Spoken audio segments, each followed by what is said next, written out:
Hello, and thank you for joining us today for our online service.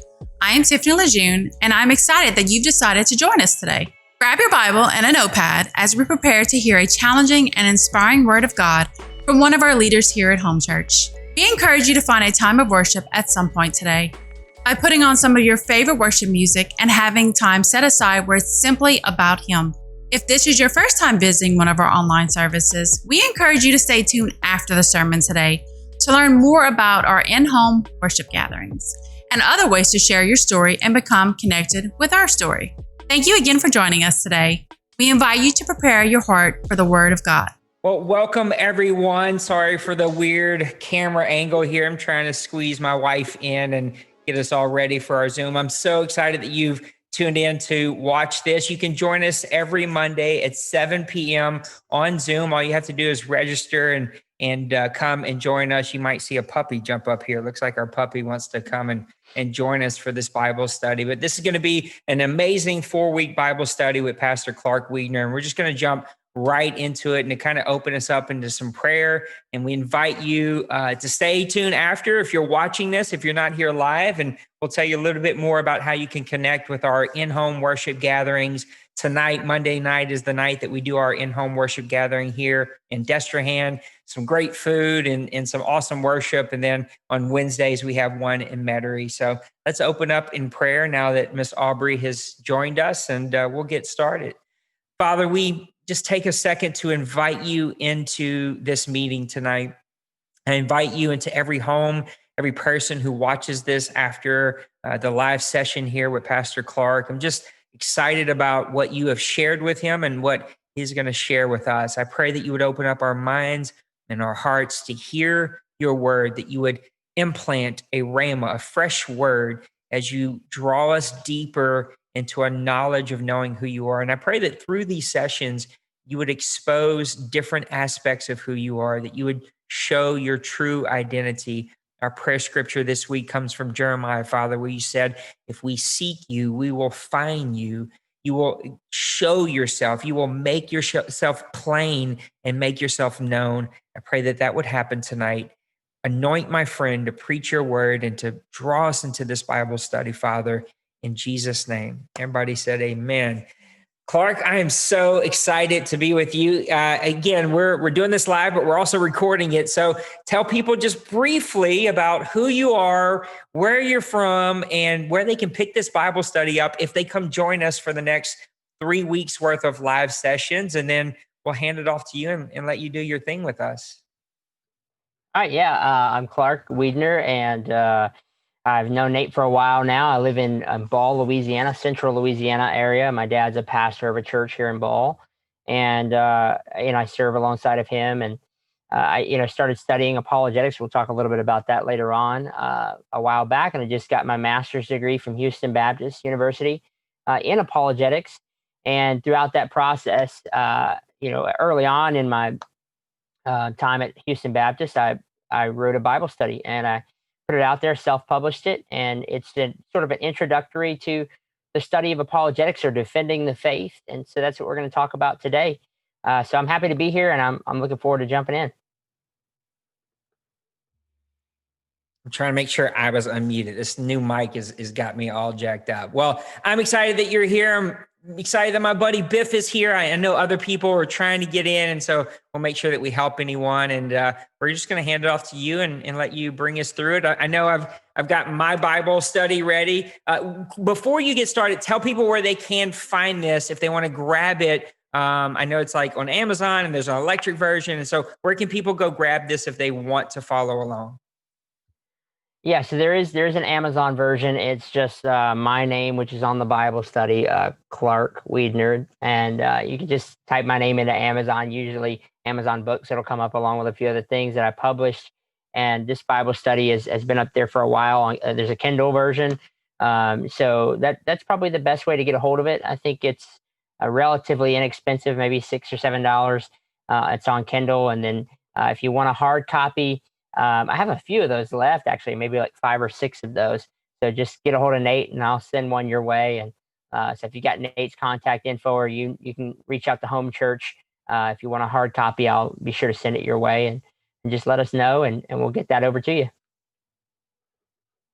Awesome. Well, take us through it. I'm ready to do it. Let's go. Awesome. Well, just jumping in here, we'll talk a little bit about what this Bible study looks like.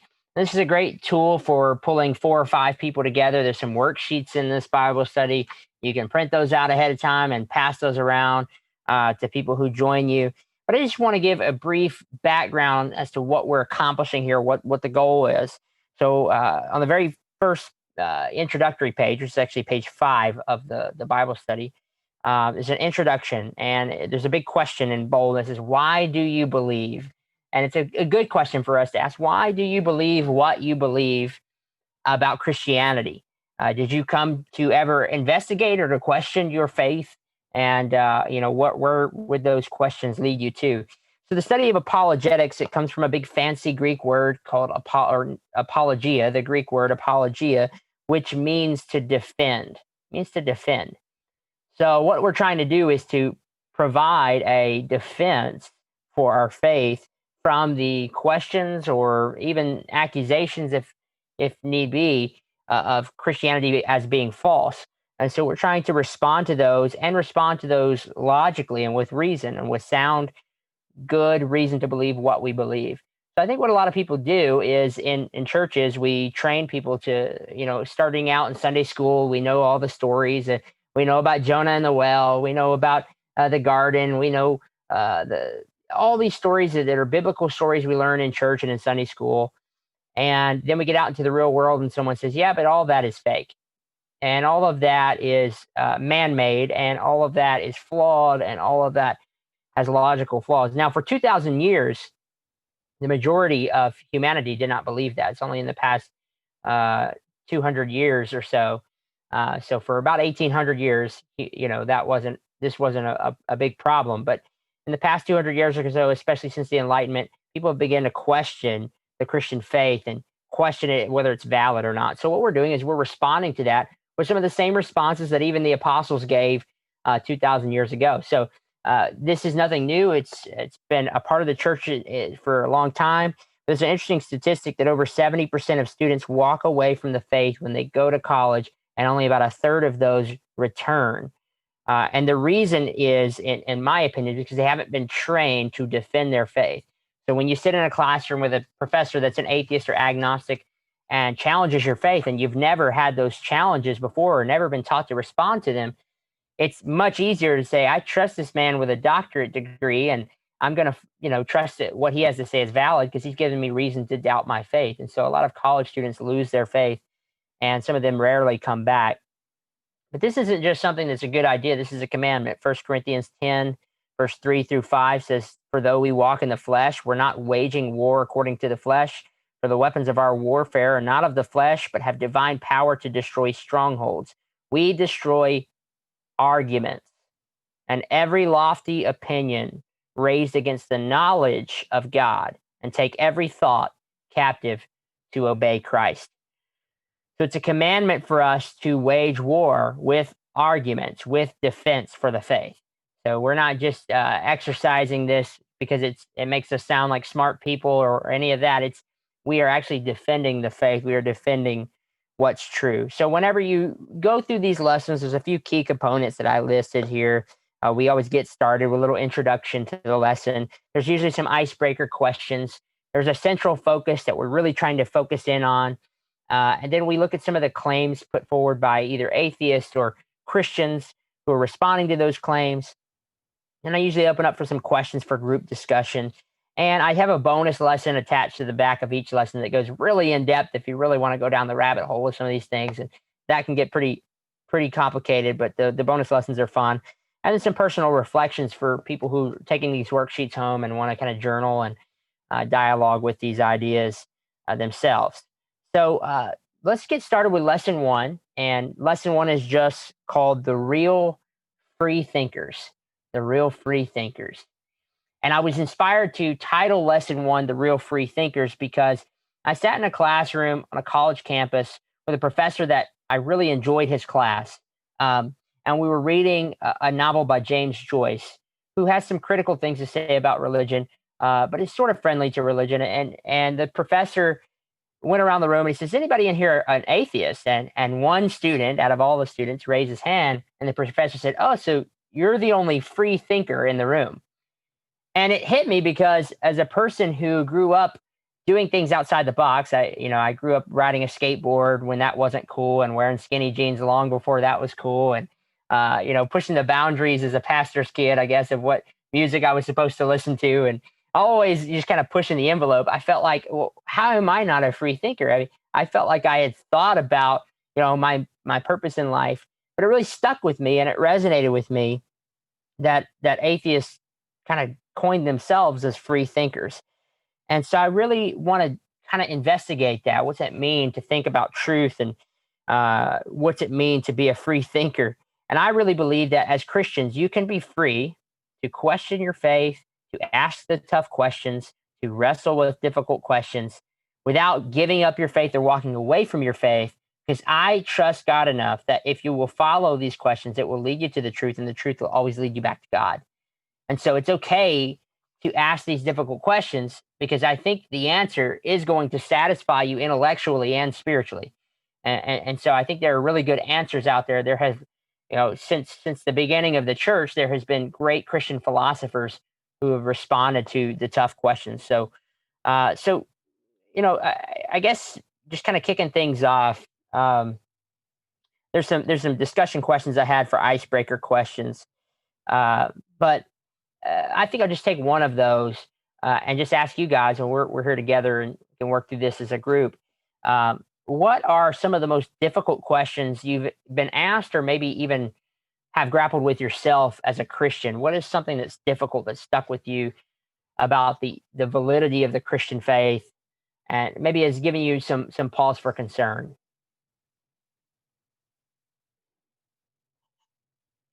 Yeah, I think one of the ones that I've often heard and even grappled with is this idea of time and space. And it's hard for us to grasp, like, how could God, if God was, then someone created him, or it doesn't make sense, this whole idea of time and space and when things start and when things didn't start. And that's often or that's been part of some of the conversations, and even some things that, as I've thought about, have been tough at times to explain or to have a conversation around. Mm, yeah, yeah, that's good. I'd say for me, the big one is, I think a lot of people ask this, is why do bad things happen to good people, and why do good things happen to pretty crappy-ish people? I don't want to label anybody, but it seems that sometimes I think that's a tough one for a lot of people of the world. And like, I understand. I mean, I have a view of it now, but like from the outside looking in, they're like, why would I want to suffer? Like, why would I want to embrace this, kind of life that seems kind of, it's kind of backwards. You want a fruitful life, but like, it's just that whole thing, the whole why is he allow suffering if he could just snap his fingers and end it? Something I used to wrestle with early on, and I know a lot of people I've talked to have that same question. So. Yeah. Yeah. And that's such a hard question, especially when you're talking to someone who has experienced real loss and tragedy in their life and experienced real suffering.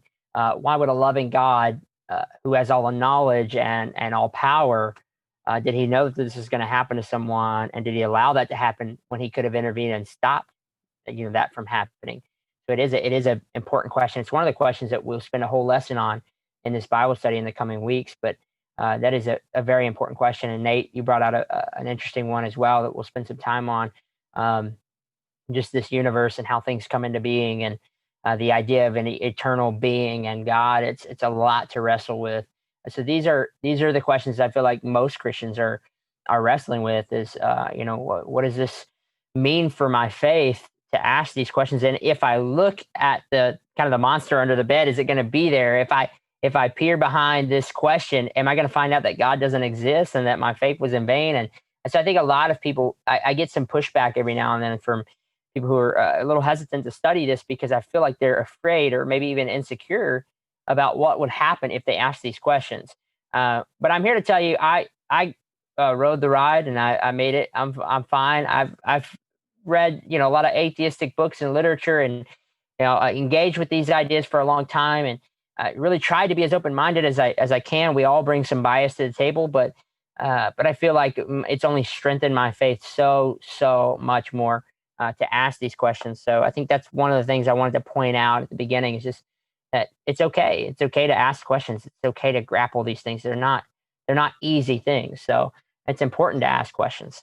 Um, so our central focus for this first lesson, because I think it's important that before we even answer some of the questions that I know are just burning inside of us, it's important for us to lay a strong foundation as to how we even answer something in the first place. How do we come to know that something's true or something's logical or something's believable? We have a lot of different disagreement, if you haven't noticed, in the world between politics and religion, and all these different disagreements about the mandates and the social distancing, and some people think you should do this and some people think you should do that.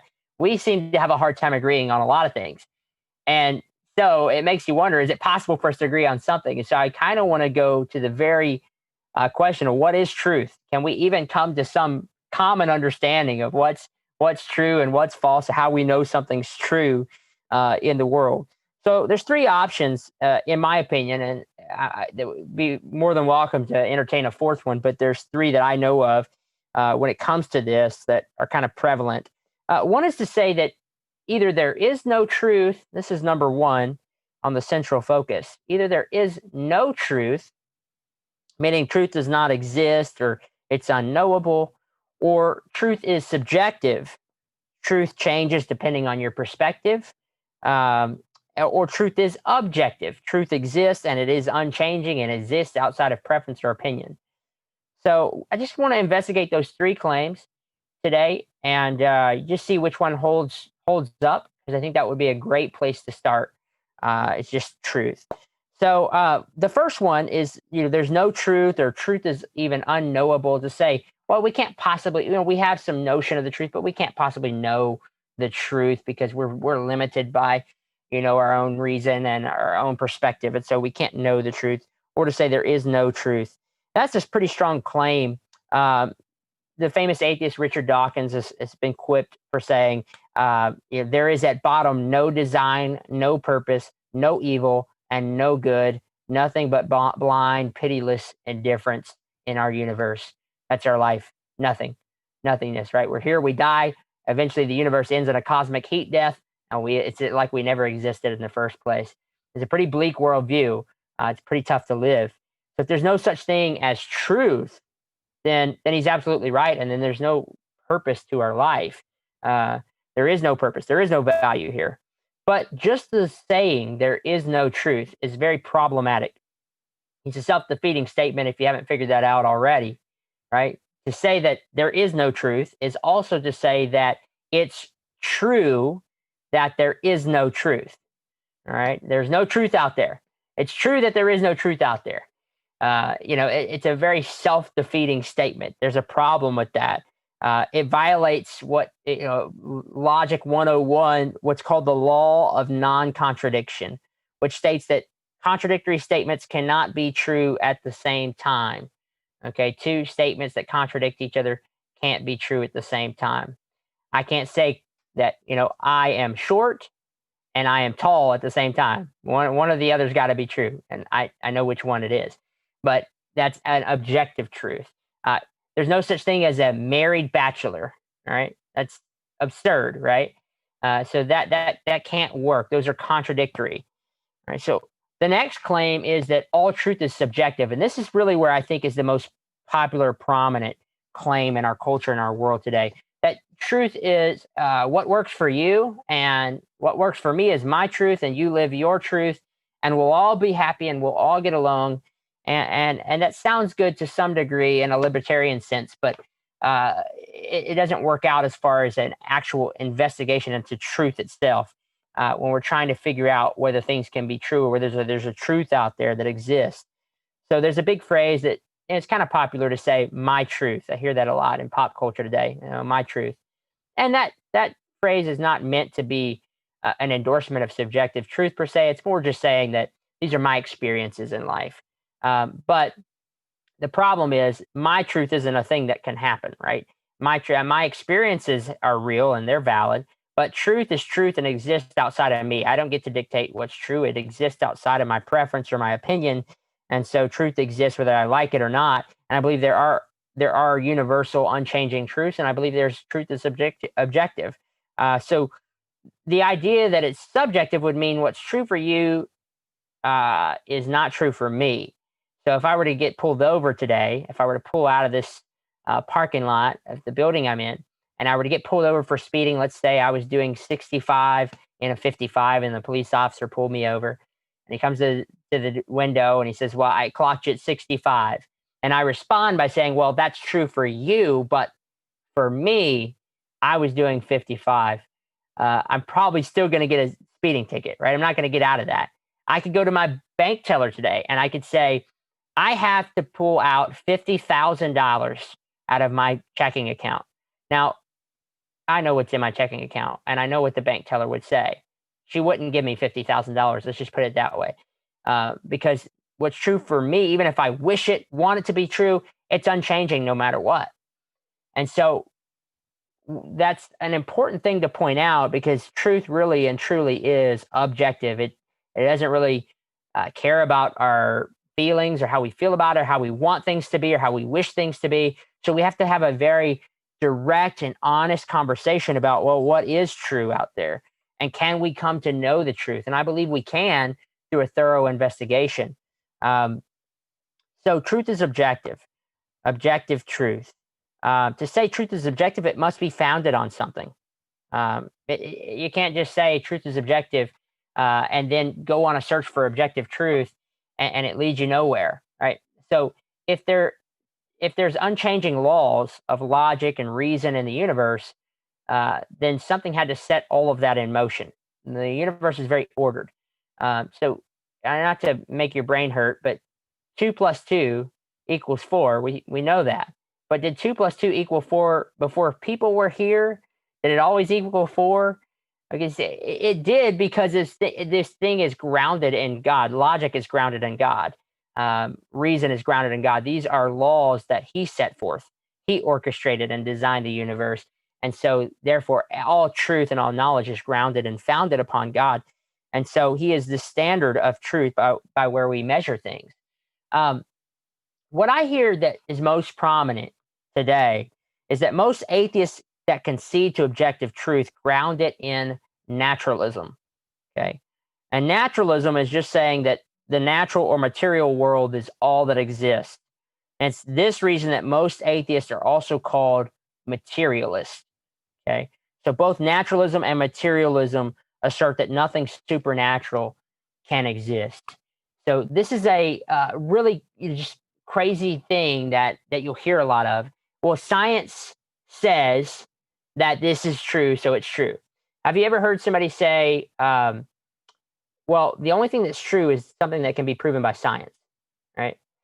So it kind of gets at this. But that claim itself, can you take that claim and measure it in the laboratory? And who says that? Who determined that the only truth out there is the truth that science can explain? So because we can't measure that truth in a lab, that truth is self-defeating as well. Because to say that it's true that the only truth that we have can come from science is something that we can't measure by scientific discovery. And so there's a problem there. A while back, we kind of separated values and material facts, and there's been this separation between the two, whereas for the longest time, we had a unified understanding that facts and values were all connected.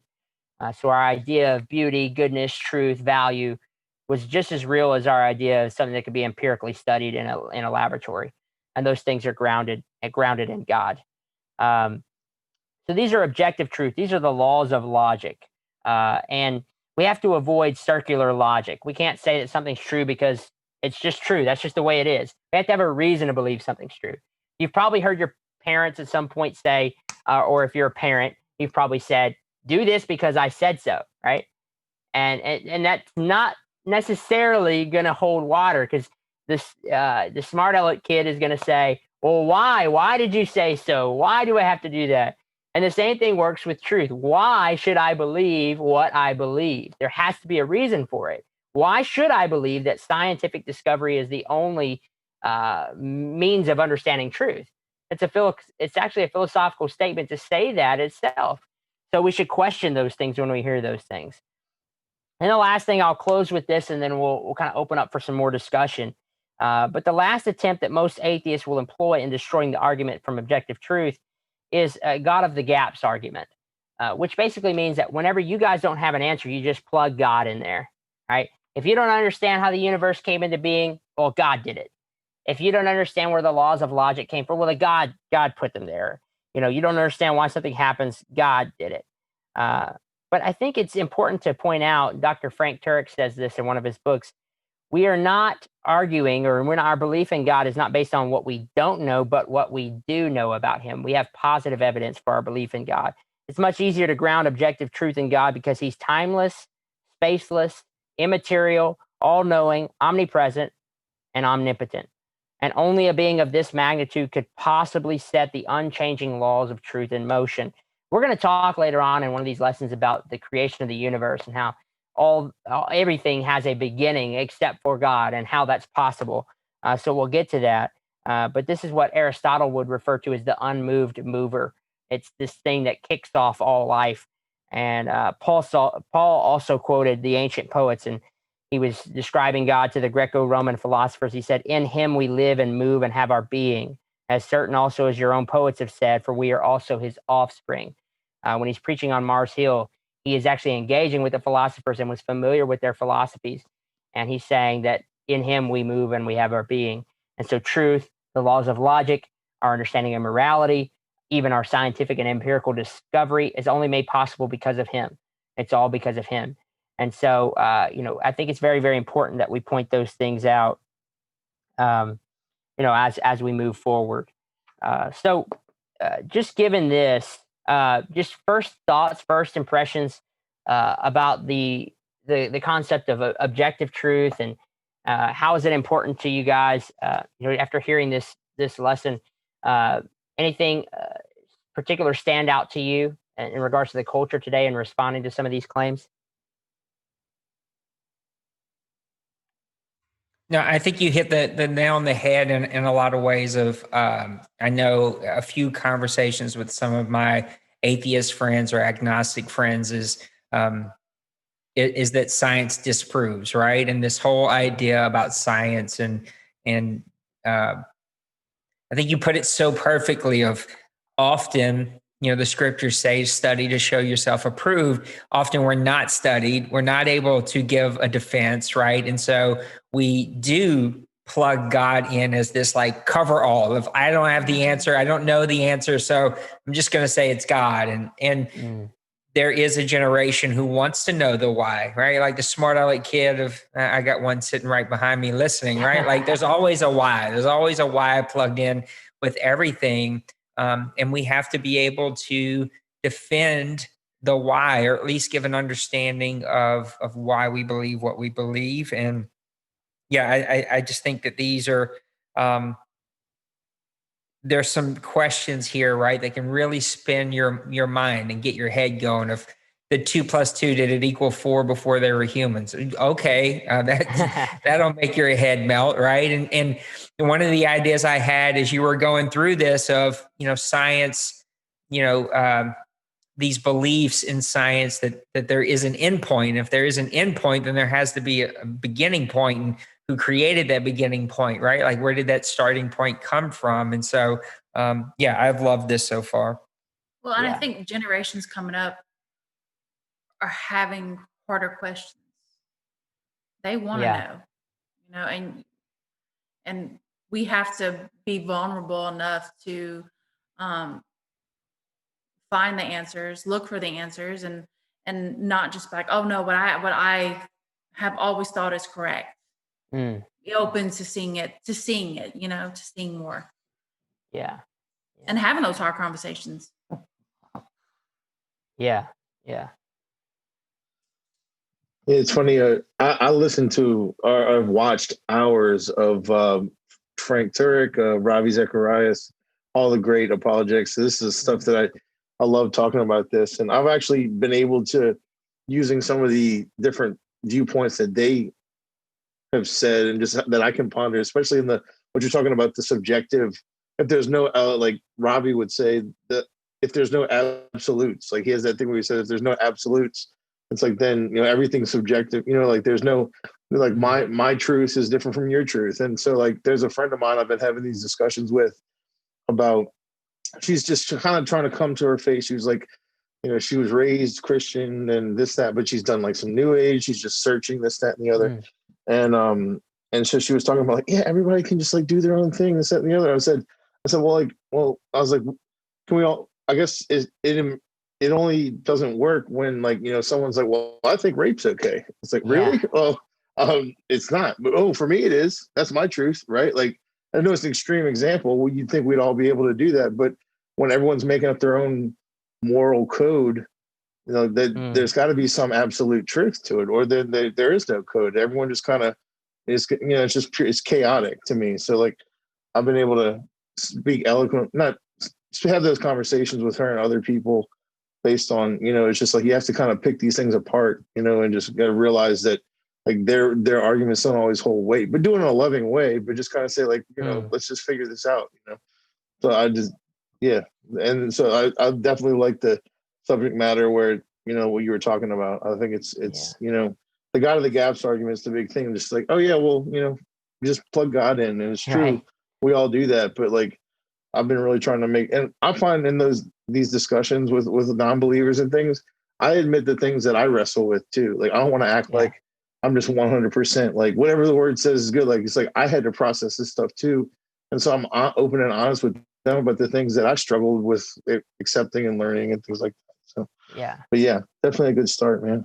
Yeah. If you bring up a great point that I've wrestled with the exact same thing of like, if truth is subjective and you live your truth and I live mine, but yet we all agree you can't just murder people. Well, who says that that's not right? Like, if you make me angry, why can't I, bash you with a shovel? Like we all, right. So it's like, where does that connect to? Like, where does that moral that there are laws, or that there are good and bad, that there's murder is wrong, right? Like, where does that base from? And I know we get into that a little later in the Bible study, but that's always been my question when it comes to subjective truth of, do we live that? We kind of pick and choose where that applies and where that doesn't apply. And it doesn't apply in 90% of our lives, right? Except for when we start to talk about religion or God or those types of things. Definitely. Yeah. I think that's such a huge point because we mentioned the Richard Dawkins quote, "There's nothing but blind, pitiless indifference in the world."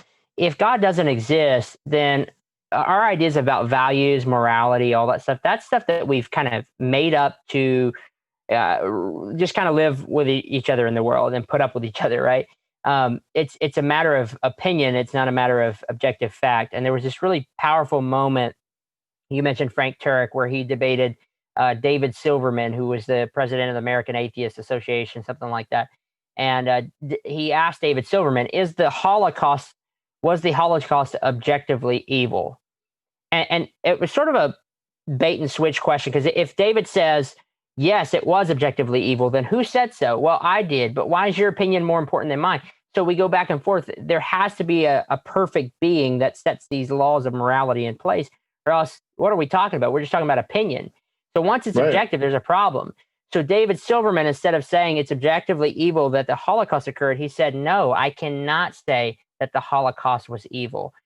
Whenever your philosophy has led to the conclusion that the Holocaust was not an evil event in human history, I'd say that there's a serious problem. And Friedrich Nietzsche, who was an atheistic philosopher, he really struggled with this because he was a consistent atheist. He is the one who made the announcement that God is dead and we've killed him. But he didn't say that triumphantly. He thought because God is dead, society is going to fall apart. Because once there's no objective standard, no objective truth, no objective morality, then anything goes. It's all preference. And we're just here because of some long process of Darwinian evolution, natural selection. We're going to die in a cosmic heat death. So everything we do here is going to be forgotten. There's no justice. There's no reward for good or no punishment for evil. And that's where we're headed. And so that's why we start off this conversation with truth being either subjective, objective, non-existent, whatever you want to say. but we have to press in on objective truth, because once we do, we go to this conversation of whose authority, who sets the standards of truth, who put the laws of logic in place, who decided that something was good or evil. And that really does point us back to our creator, which we'll spend more time talking about later, but just an important conversation. Yeah, I think that even hearing you say that about this question about the Holocaust, right, it reminds me of Jesus, debating with the Pharisees of like, whose baptism did John baptize, right? And they couldn't answer because they knew no matter which way they went, there was going to be an uproar, right? And I think that that's the type of questions that we're talking about right now. That at the end of the day, there is this objective truth, and now it's the question of where did it come from, right? Who sets that standard, right? Yeah, absolutely. And so that what we've done in this lesson is we've just come to this agreement on truth. Truth is objective. Now, a lot of times, if I'm talking to someone who is a non-believer or is skeptical, sometimes they'll even say, "Okay, yeah, so what? Truth's subjective." Um, eh, so that's fine. They may even grant you that, but that doesn't mean God exists. And fair enough. We haven't made a case for God's existence, in entirety yet.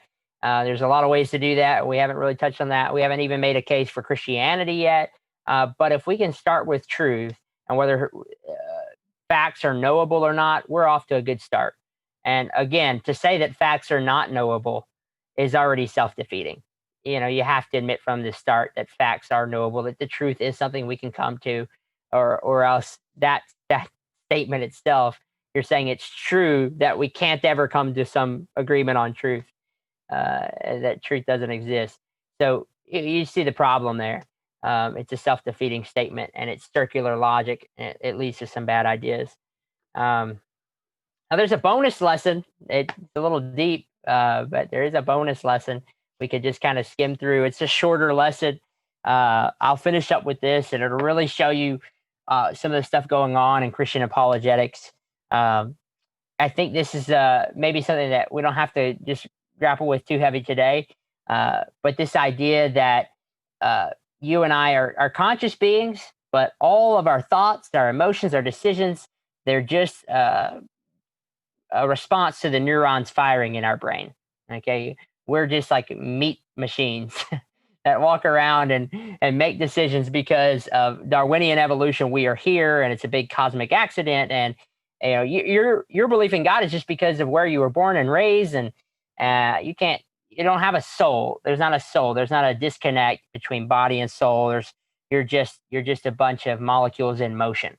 So Francis Crick is the popular atheist who discovered, really kind of made the most influential discovery of DNA and all those things, and so pioneered the discovery of DNA, and basically came to the conclusion that that we are just kind of molecules in motion. We are dancing to the music of our DNA. He says a person's mental activities are entirely due to the behavior of nerve cells, glial cells, the atoms, ions, molecules that make up and influence them. So that's our decisions. Our decisions are already programmed into us. But if that's the case, why should I believe Francis Crick? If his nerve cells are telling him something different than my nerve cells, then why is he right? Why does he get to decide? So what's the difference between the mind and the brain? Is there a difference between the two? Are we nerve cells, or do we have a soul? So J.P. Moreland, he writes that the mind is that faculty of the soul that contains thoughts and beliefs, along with the relevant abilities to have them. And he says these are just a few of the reasons why the mind and the brain are not exactly the same thing. Number one, we're self-aware. We're self-aware. In other words, we're conscious beings fully aware of our decision-making ability. My body's not making decisions for me. I am not controlled by my nerve cells. I have my own private thoughts. I'm self-aware. Number two, we view life from a first-person perspective. In other words, we can examine your brain and all of its activity, but it's impossible to know or observe your thoughts. We haven't discovered how to do that yet. We can monitor brain activity, but we can't know your thoughts. Only you, from a first-person perspective, can know what you're thinking. Just because you're thinking about ice cream doesn't mean we can crack open your brain and find an ice cream cone, right? We can't know your thoughts. And then another point he makes is our notions of free will, responsibility, and punishment. We'll talk about that later on, but whether or not we have free will. So we presuppose that others are conscious beings making free decisions more often than we realize. That's why we hold criminals accountable in a court of law. We do assume that they have some ability to make decisions, right? If their brain was just firing neurons that cause them to murder someone, why are we putting them in a prison cell? We believe that that person, we're presupposing that that person has something that us Christians describe as a soul and the conscious decisions to do that. Um, our brain changes, but our mind remains the same. This is really interesting. If science is the only means to truth, here's a scientific discovery for you. Um, and it's pretty amazing. A physical object composed of parts cannot survive over time as the same object if it comes to have different parts. I'm going to unpack all this. So if it's a little much, I'm sorry. My body and brain are physical objects composed of parts that are constantly changing and therefore cannot survive over time as the same object. Therefore, I'm not my body and my brain, but a soul. In other words, these cells that are causing all of your thoughts to change over time uh, materially. There's a study that shows that our brain molecules change completely about every 15 years. The study, and I've cited it here, but there's a study that shows our brain molecules change about every 15 years completely. Yet a lot of us have memories beyond 15 years. I can remember, things beyond 15 years of my life, although that's half of my life, so I'm still kind of young. But we can remember things beyond 15 years ago. But yet, this scientific study says that you don't even have the same brain cells that you had 15 years ago. Uh, so it's kind of interesting to look at it that way and to see some empirical evidence for this idea that you and I are not just a meat machine, as gross as that sounds, but we are conscious beings with a soul, with a mind, with something that is separate from just our body. We're not just bodies, we're not just molecules in motion, but we have a soul and we have decisions that we are able to make.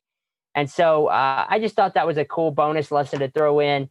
We don't have to go down the rabbit hole, but I just think it's important to point out that we are more than just material creatures. And I think that's why we were talking about objective and subjective truth.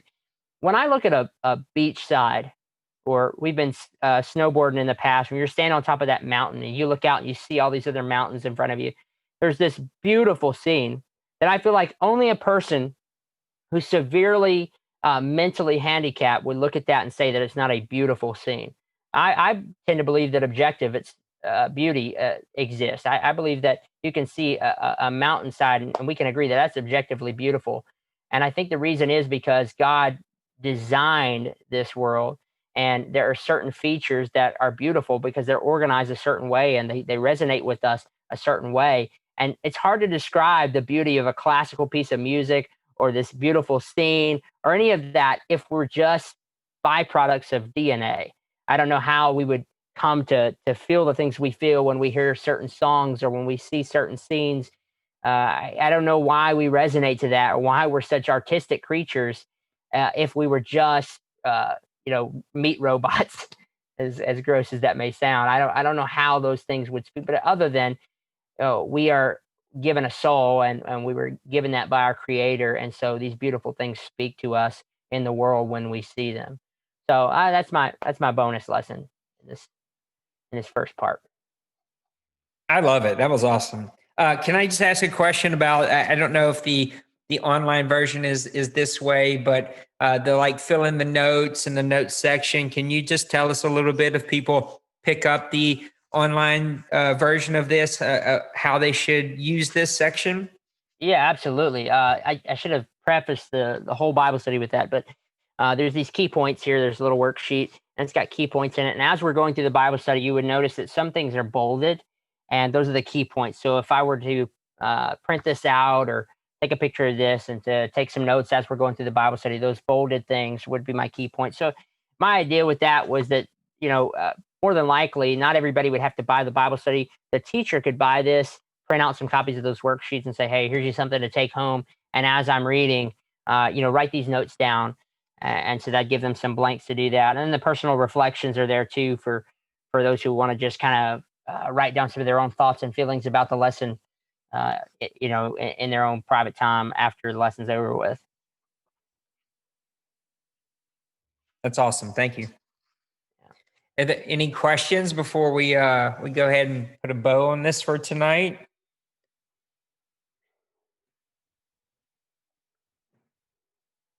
All good Awesome. stuff. I love this stuff. I really do.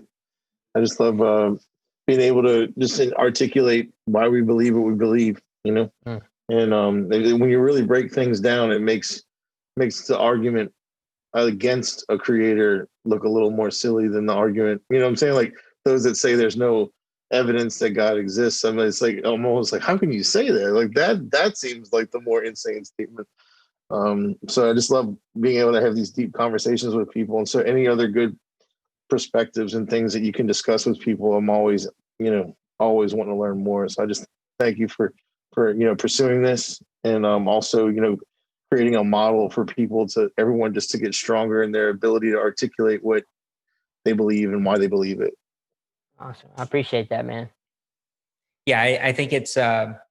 I love I don't love this word, so I'll say that because I think it has a stigma to it. But I love the simplicity of it. Right? I don't need a master's degree to digest that first chapter, which is to me the scary part for most Christians. Right? Like they don't want to be theologists. They don't want to go get a master's in apologetics. I need this bite size. I need it in a way that is simplistic enough for me to grasp it, chew on it, and digest it. And I think Pastor Todd and I were having this conversation about there is, I think, a generation that is currently here that really wants to know the why. They ask the hard questions. They ask the why questions.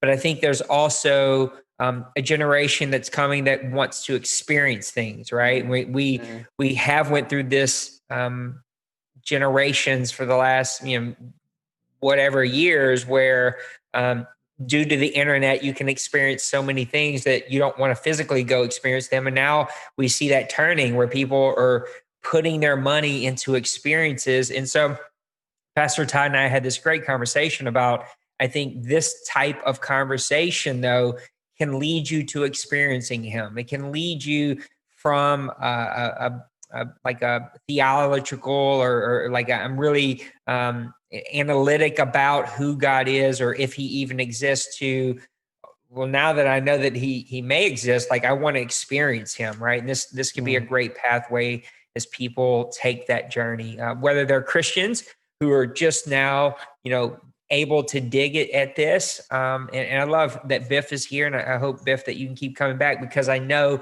you have poured yourself into study. You have poured yourself into the scriptures. And I just think there's some neat perspectives there. So even if people are Christians and they've never thought about this stuff or they've never given a reason to defend their faith, as my dog tries to get comfortable here, or if we have people that watch this later who are like, let me see what this is all about, right? Because they just totally believe in science and totally believe that this is man-made and religion to control people and move people, that this may intrigue people enough to experience him. So thank you again, Clark, for being willing to do this, and I can't wait to dive into the next 3 weeks worth of lessons with you. And so I appreciate you. I'd love to also just have you pray over us as we put a bow on it. And then I'll say a few little things and let everybody get off to the rest of their Monday night. Yeah. One thing I'd like to say just real quick before we pray too, you were mentioning those who are skeptical, or this Bible study wasn't made without a lot of pain and a lot of questions in my own life. I don't think if you're a person who's raised as, in the church or whatever you want to call it, this, Christian all your life, you don't write this Bible study or go into this field of study most of the time unless you've already really wrestled some things. And so I can totally relate to people who have been let down by other Christians who have lost their faith or even begin to really doubt God's existence because of his people. And so I understand that. And so I just wanted to kind of put that out there too. Somebody's listening that says, I don't believe in any of this. And this guy's just, building himself a silo. Like, no, I really did have these questions and I really did wrestle these things. And it was a scary thing to ask some of these questions, but I'm glad I did. So with that in mind, let's pray and close out in prayer. And wrap this thing up. God, I thank you for this night. I thank you for this opportunity that we've had to just explore your word. I want to be instant in season and out of season. We want to be prepared to give answers. We want to be prepared to defend the faith. And we always want to be ready and willing to answer the call. I pray that for those of us that are here and for those that may be joining in, that we just open our hearts and our minds to your word, to your knowledge, to your truth, to your wisdom, that you would humble us as we study these things to know that we don't have it all figured out, that we must depend on you, that we need to lean on you in times of doubt, in times of trial, and in times of struggle, that we must always lean on you and trust in you. We know that that you have all control, all power, all authority. We know that our truth, our knowledge at all is founded upon you. Everything that we believe in, it points back to you. And God, I just thank you for the things that you've created, for the fingerprints that are all over this universe that point back to you and to your existence. And I pray that someone who's listening would be inspired again to recommit their life to you, to refocus their life back in order to you, and just begin to follow after you and to trust in you and to lean into your understanding and begin to open their heart and their mind to your word. And I thank you in advance, Father, for all these things. We trust in you. We believe in you. We thank you for your goodness. We thank you for your mercy and for your cross. It's in Jesus' name we pray. Amen. Amen. Well, Biff, thank you for joining us live. I'm excited. We're going to get this edited up and put out there this week so people can view it at their own kind of opportunities. And if you are watching this later on, we invite you to come join us on Monday nights, Zoom, 7:30. You can register for all three of them with the one link, and it'll add them straight to your calendar as a reminder. And so for the next 3 weeks, Pastor Clark, before we kind of point everybody to my stuff, tell us, what are we going to talk about next week? Give us just like a little taste test, and then tell people one more time where they can find you, they can find out about Solid Faith, and where they can even purchase the Amazon version. Yeah, so next week we will take on a lesson where we've already kind of hit on. Biff kind of led us into it. We were talking about morality, and we talked a little bit about the Holocaust. So we're going to talk about those things next week. We're going to talk about, why would a loving God who has all power allow suffering and evil into the world? And I think you might be surprised at some of the answers that we can put forth to that objection. And I hope that someone will be comforted by those answers. So I'm looking forward to next week, and I hope that resonates with people who are struggling with the problem of evil. The problem of pain is what we would call that. So we'll talk about that next week, and we've already kind of hit on some of it this week, so I'm excited for that. And tell people your website and where they can find the Amazon version. Yeah, of course. So my website is it's just, instead of Solid Faith, it's thesolidfaith.com. So thesolidfaith.com, and all of our everything's linked up there, from the podcast to the YouTube interviews. Many of the people who I studied from or pulled information from, or some of the people I've even quoted in this Bible study, we interviewed those people for a YouTube channel, and so all that's there on the website. And again, you can find the Bible study on Amazon, and just put in my name, Clark Wiedner, and it'll come up. There's not a lot of Clark Wiedners out there publishing books, so you put that in there, and it'll come right up, and you can find the Bible study. The Kindle version is there. So unfortunately, the hardcover is only with me. I have a few of those left, but the Kindle version is still available on Kindle on Amazon. Awesome. Well, thank you so much, Clark. Again, if this is the first time you've checked out Home Church, you're probably connected to my wife and I, or you have seen our advertisements. We meet every Monday here in Destrehan. We'd love to connect with you and hear your story. Have you come join us. If you didn't come tonight, you missed gumbo. My wife cooks an amazing gumbo. You can ask Clark. We filled him full of it last time he came for a visit. But we cook a really great meal. If Mondays don't work for you, or you don't live near Destrehan, or that's too far, then we have a great meeting in Metairie at Pastor Todd and LaDonna's home. And so we'd love for you to come meet us there. Enjoy great food there. Pastor Todd's a great cook. And there's always an amazing salad sitting around there. And some really, really good food. So join that conversation, that worship, that group. And if you can't join either one of those, we have our weekly videos that come out every single week. And we just want to meet you. We want to walk along this journey. So go do two things. go anywhere that you download apps for whatever device that you use and download Home Church 217. Download our app. You can find all of our information, our latest media. There's even some great messaging groups. Biff, I see you. Thank you for using our messaging group. Snaps to Mr. Biff for helping us out with that.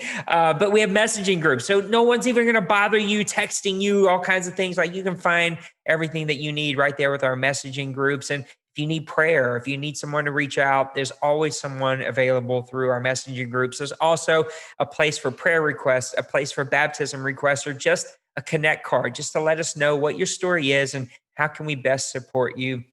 Because ultimately, we want to walk alongside of you, lean into what God is saying for your life, and help support that journey as you walk that out, because we want you to experience the best relationships possible for your lives, with the ultimate relationship being with Jesus Christ. You can also visit our website. If you're like, I'm not an app person, go to homechurch217.com.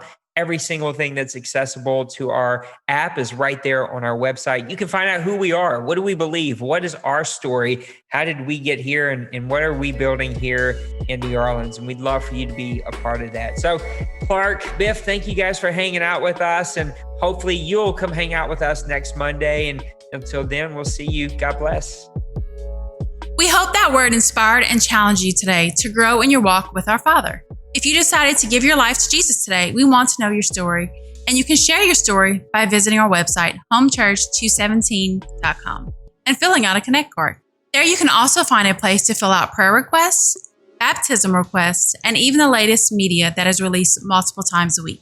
We also encourage you to download our Home Church app, which can be found anywhere you download apps from. Simply search Home Church apps, or Home Church 217. With our app, you can stay up to date with the latest news, media, and gatherings at Home Church, as well as take notes and read the Bible.